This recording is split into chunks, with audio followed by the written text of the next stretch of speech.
Throughout the play, Puck is known as a trickster and has developed a close relationship with Oberon.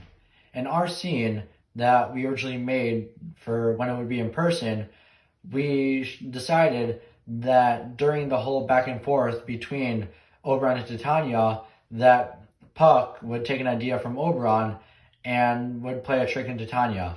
And so during Titania's long monologue, Puck goes and ties her laces together and falls to the ground.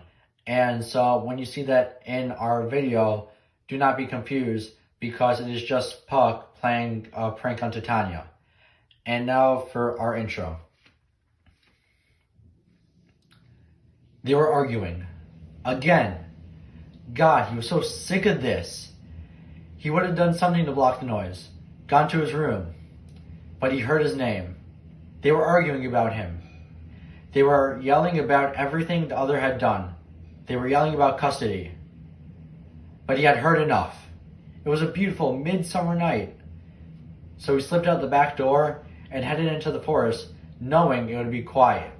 There, he fell asleep and dreamt a most peculiar dream. TABC presents Act 2, Scene 1 of A Midsummer Night's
Ill met by moonlight, proud Titania. What, jealous Oberon? Fairies, skip hence. I have forsworn his bed and company. Tarry, rash wanton, am not I thy lord? Then I must be thy lady.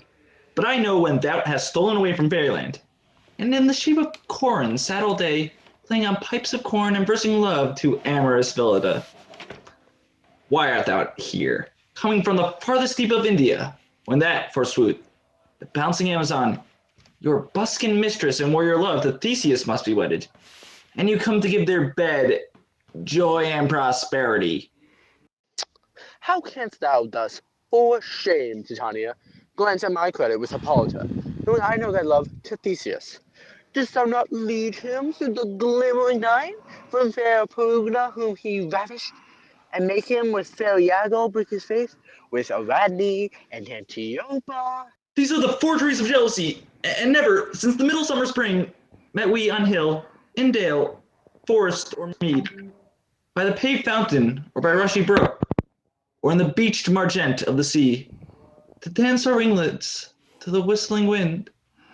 But with thy brows thou hast disturbed our sport, therefore the winds, piping to us in vain, as in revenge, have sucked up from the sea contagious fogs, which, falling onto the land, have every pelting river made so proud that they have overborne their continents. The ox therefore hath stretched his yoke in vain, the plowman lost his sweat, and the green corn hath rotted ere his youth attained a beard. The fold stands empty in the drowned field, and crows are fattened with the murrion flock. The nine men's morris is filled up with mud, and the quaint mazes, and the wanton green, for lack of tread, are indistinguishable. The human mortals want their winter here. No night is now with him or Carol blessed. Therefore the moon, governess of the floods, pale in her anger, washes all the air which rheumatic diseases do abound. And through this distemperature we see the seasons alter. Hoary-headed frosts fall in the fresh lap of crimson rose, and in old times thin and icy crowned, an odorous chaplet of sweet summer bud is, as in increase, now know not which is which. And this same progeny of evils comes from our debate, from our dissension. We are their parents and original. Do you amend it then? It lies in you. How can Titania cross your Oberon? I do but beg a little changeling boy to be my henchman. Set your heart at rest. Fairyland buys not the child for me.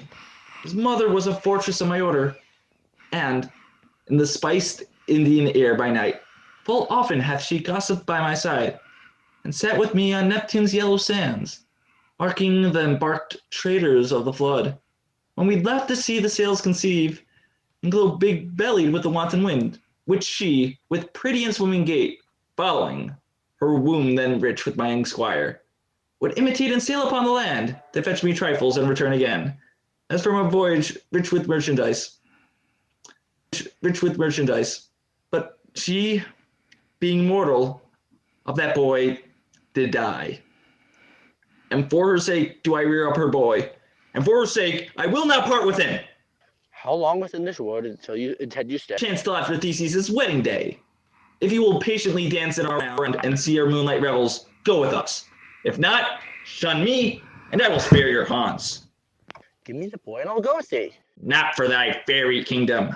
Fairies, away! We shall try downright if I longer stay. Well, go thy way.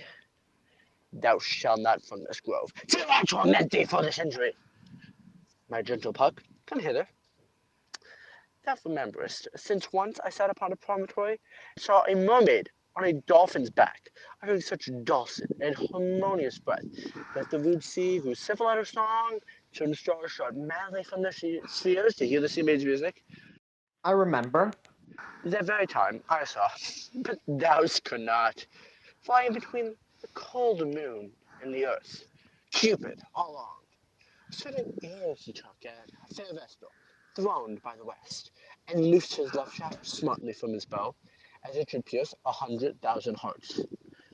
But I might see young Cupid's fiery shaft quenched in the chaste beams of the watery moon, and the imperial vortress passed on, and made a meditation fancy-free.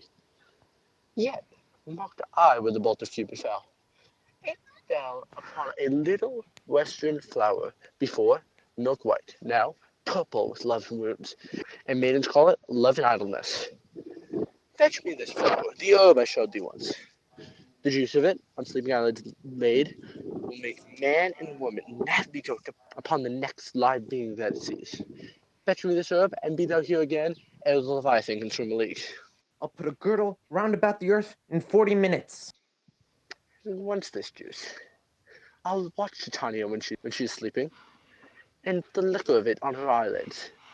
The next thing she, then waking, looks upon, be it on lion, bear, wolf or bull, meddling like the monkey or on busy ape, she shall pursue it with the soul of love. And ere I take this charm from her sight, as I can do with another herb, I will make her render up her page unto me. But who comes here? I am invisible, and I shall overhear the conference.